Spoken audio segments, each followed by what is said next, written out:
Lucas POV.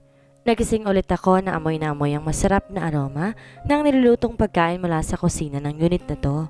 Talagang nakapasok ang bango dahil di nakasara ang pinto. Sounds like my lovely wife was already making a breakfast. Di ko mapigilang umiti ng tumayo at hugasan ang mukha ko. Kahit ako hindi makapaniwalang mangyayari ito, nagigising akong masaya at kompletong-kompleto. This is so new to me. Nagsuot ako ng plain white shirt at shorts na hanggang tuhod bago naglakad patungo sa kusina. As I expected, she was there. She's humming something and her body was moving softly as she was roasting an omelette with bacon. What a scene! Dahil sa nakikita, hindi ko mapigilan ang sarili kong lumapit sa likod niya, sabay yakap na mahigpit. Good morning, babe, I whispered. Inangat niya ang mukha sa akin sabay halik ng mariin. We both chuckled as I joined her cooking. Naging matimis ang umaga kagaya na lang habang sinasandal niya ang ulo sa aking balikat. Are you feeling fine now? Wala nang nightmare? I looked at her as she asked that. Nakatingin siya sa akin habang inaayos ang mga plato sa mesa. Yeah, your hair is so fine. Naging maayos ang agahan namin hanggang napagdesisyonan naming lumabas mula sa unit namin.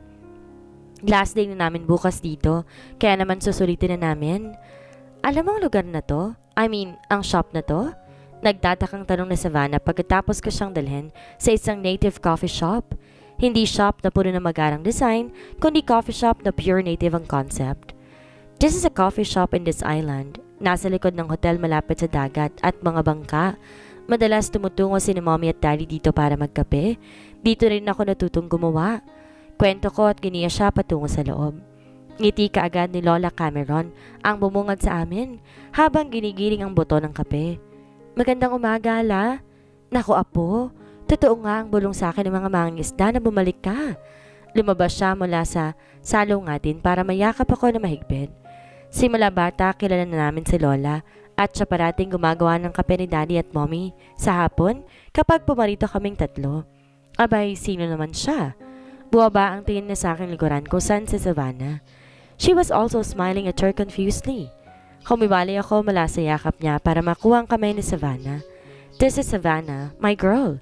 Pumarte ang kanyang labi dahil sa narinig bago lumapit sa kasama ko. Savannah looked at me awkwardly and her eyes are pointing Lola Cameron, who is looking at her deeply from head to toes.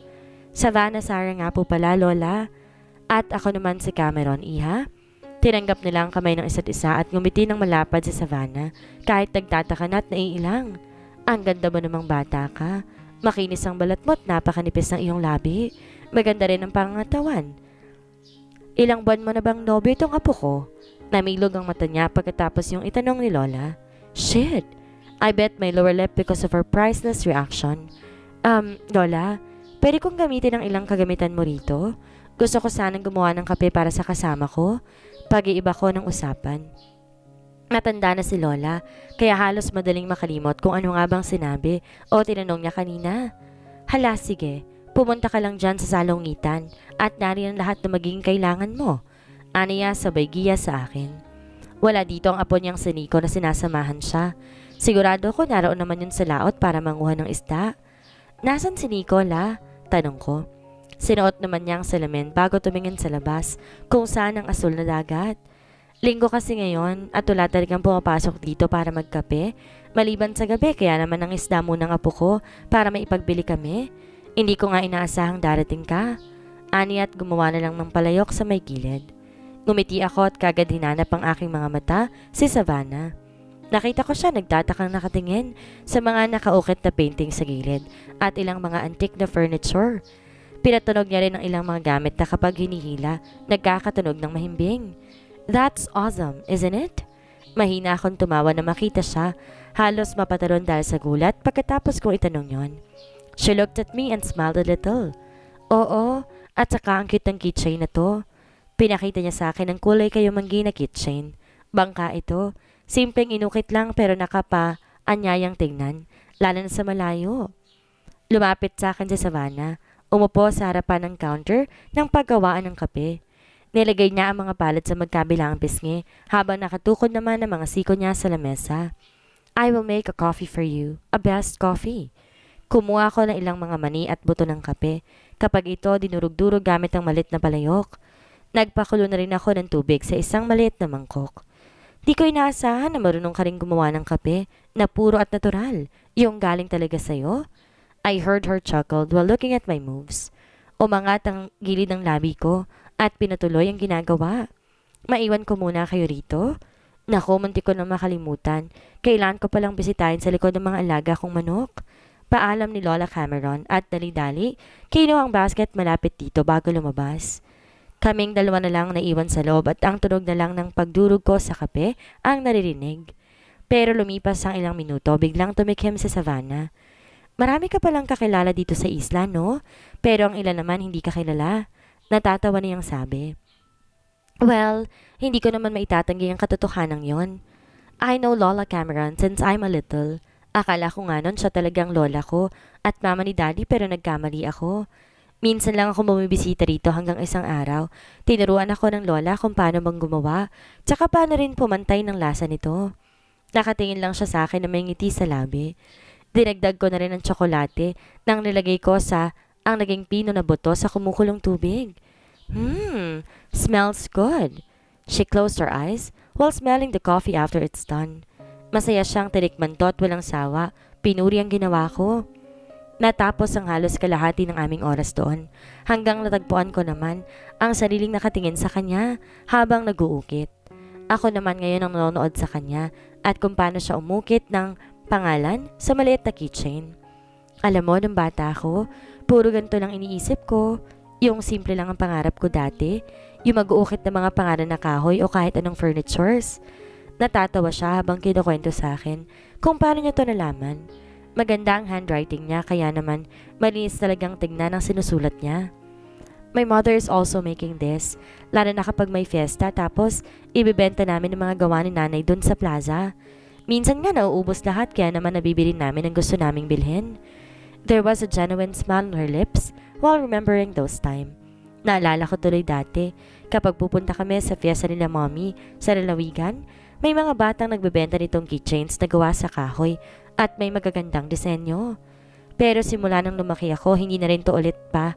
Kasi kapag fiesta, kailangan mo magbayad sa plaza para makapasok at makabenta doon sa loob. There was an emotion in her eyes while telling those. Inawakan ko ang kanyang mga kamay at gumiti sa kanya. How's your family? You're contacting them? Iniba ko kaagad ang usapan. Hearing how she suffered was killing me inside and out. Oo naman, tsaka okay na rin si tatay. Thanks to you kasi napagamot namin siya dahil sa naitulong mong pera. But don't worry, babayaran ko rin yun at pagsisilbihan kita. Umiwas siya ng tingin sabay focus sa kanyang ginagawa. Hindi ako kumibo ng ilang segundo habang nakatingin lang sa kanya ng malalim. Baby, you don't need to pay me about it. It's my choice of helping you because I can't stand it while watching you working hard for your family. Hindi mo rin inisip ang sarili mo. Dahan-dahan siyang tumingin sa akin. Nagtataka rin naman akong tumingin sa kanya. What? How did you know that? Tsaka yung sinabi mo kahapon, nakita mo ba ako noon? Wait, have I met you before? Hindi niya mapigil ang tanong sa namimilog na mga mata. Shit! Why did I even say that?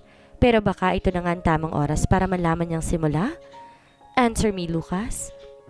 Yes, I mean, I saw you before pero ako hindi mo pa ako talaga nakita. I even visit the flower shop pero hindi mo naman ako napapansin at mukhang wala kang balak. Pumarte lang ang labi niya dahil sa narinig. Habang ako na may napapakamot na lang sa ulo at umiisip ng pwedeng topic para umiba ang usapan. But how about to visit your parents? What? Savannah's POV. Kung may gusto man akong mangyari ngayon at kung may kakayahan man akong baguhin ang sandali na yon, ibabalik kong oras at tumanggi kay Lucas na makipagkita sa mga magulang ko. Kasi naman, hindi pa alam ng mga magulang ko ang tungkol sa kanya. Di pa nga nila alam na may asawa na ako eh. Kagat ko ang ibabang labi habang panay overthink sa front seat. Napapansin ko rin ang pasulyap-sulyap sa akin ni Lucas dahil sa bigla kong pananahimik simula kahapon. Should I say it? Aaminin ko ba ang totoo na hindi alam ng mga magulang ko? But what if I get mad? Oh gosh! Pero naman yata kasing mukhang hindi nga alam na ilang tao na asawa niya ako. Sa kumpanya niya nga na pinupuntahan ako, girlfriend lang pagkakakilala niya sa akin? Great! Yes, I need to say it. Humugot ako ng malalim na hininga bago buong tapang na humarap sa kanya. Pero napatigil ako na makita siyang matalim ang tingin sa phone niya na parang ready na siyang pumatay ng tao. Shit! Nauwi ako sa ngiwi at bumalik ang mga mata ko sa labas ng bintana habang siya'y nagmamaneho. Malapit na talaga kami sa nayon. Pwede bang hanggang dito na lang ang sasakyan mo? Napatingin sa akin si Lucas dahil sa sinabi ko na makita na naming malapit ng bahay. He looked around and looked at me confusedly. Wala namang ibang bahay at tao rito, tsaka hindi naman magnanakaw ang mga tao rito sa nayon. Magiging mabuti itong sasakyang dala niya.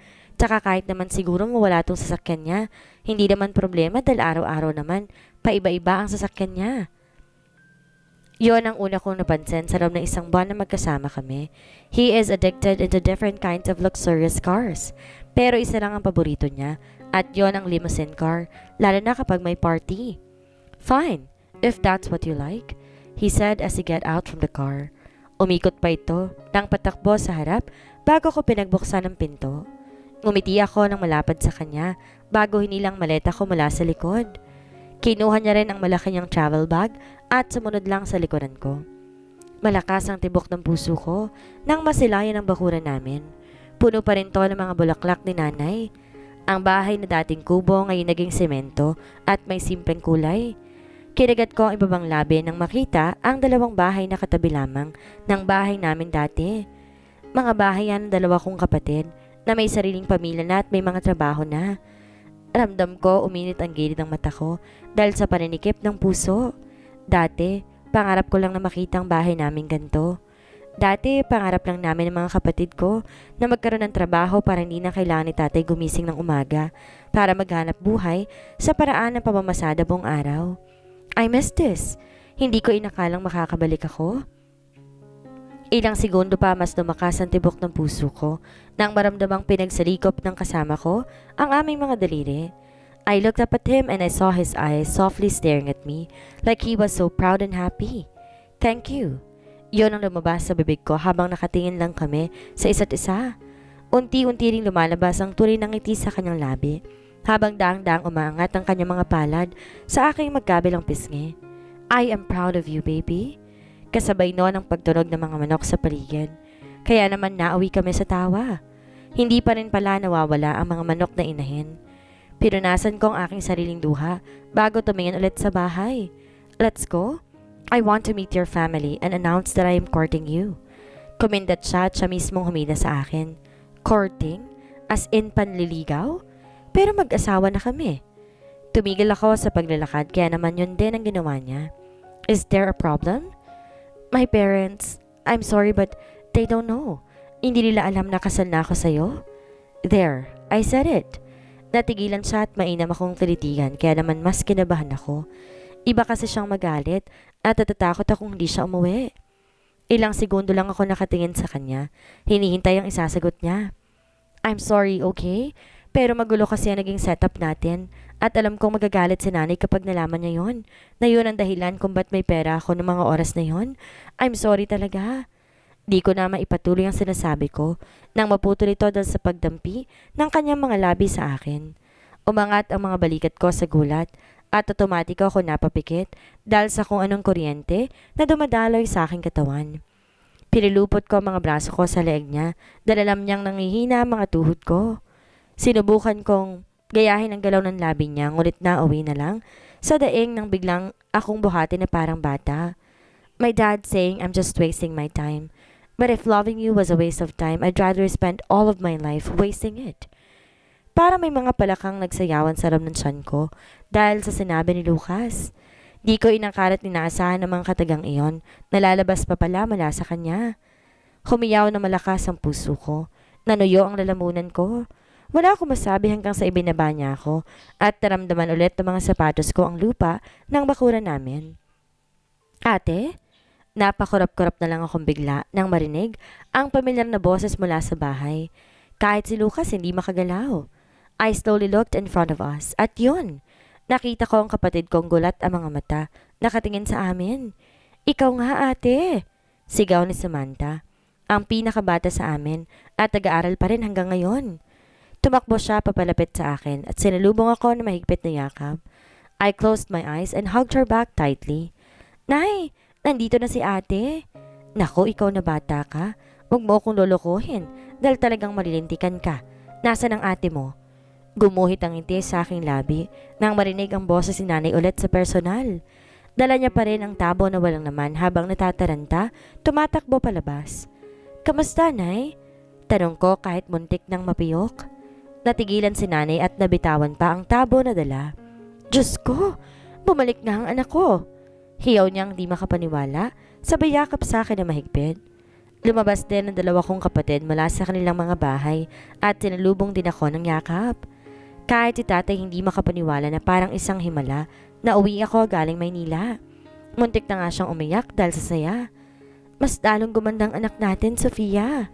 Kaagad na sabi ni tatay kay nanay, kaya naman hindi ko mapigilang matawa. Kita mo na? Kahit kailan talaga hindi na walang pagbibiro ni tatay. Oo nga eh, ang blooming mo ate. Talagang aircon ang kasama mo araw-araw dun sa trabaho ah. Tudyo sa akin na isa kong kapatid. Akmang sasagot pa ako nang bigla namang marinig ang malalim at tikhim mula sa likod ko. Ay, oo nga pala. Kasama ko si Lucas. Lumingon ako sa kanya at nakita ko. Hila-hila niya na ang maletang naiwan ko dahil sa pagtakbo papalapit kay tatay kanina. Hala, baka bigla siyang nabagot sa amin. I'm sorry for the nuisance but Savannah almost forgot her suitcase. Ilang lunok ang ginawa ko dahil sa pagkabigla ng pamilya ko. Lahat sila nakaparti ang labi dahil sa pag-i-Ingles ni Lucas. Ay nako naman anak, hindi mo naman sinabi may bisita ka. Hindi tuloy kami nakapaghanda. Bulong ni nanay sabay kurot ng bewang ko. Parang may kung anong ibig sabihin siya habang nakatingin kay Lucas at sa akin nang pabalik-balik. Good morning ma'am and sir. Allow me to introduce myself. I am Lucas Santillan from Italy and I'm here asking your bless for me to court your daughter. Magalang niyang sabi sa bayuko pa. At yun din ang first time na nakita kong yumuko siya sa harap ng iba. Mas maganda siguro muna na pumasok po tayo. Tara iho. Anyaya ni nanay kay Lucas. Tumango lamang ito at gumiti at nakakayuma sa lahat. Ate, mukhang ducks ang isang tuwa. Worth it. Di ko mapigilang hampasin ang braso ni Samantha dahil sa ibinulong niya habang nakasunod kami kay nanay at tatay na ngayon nakikipagkwentuhan kay Lucas.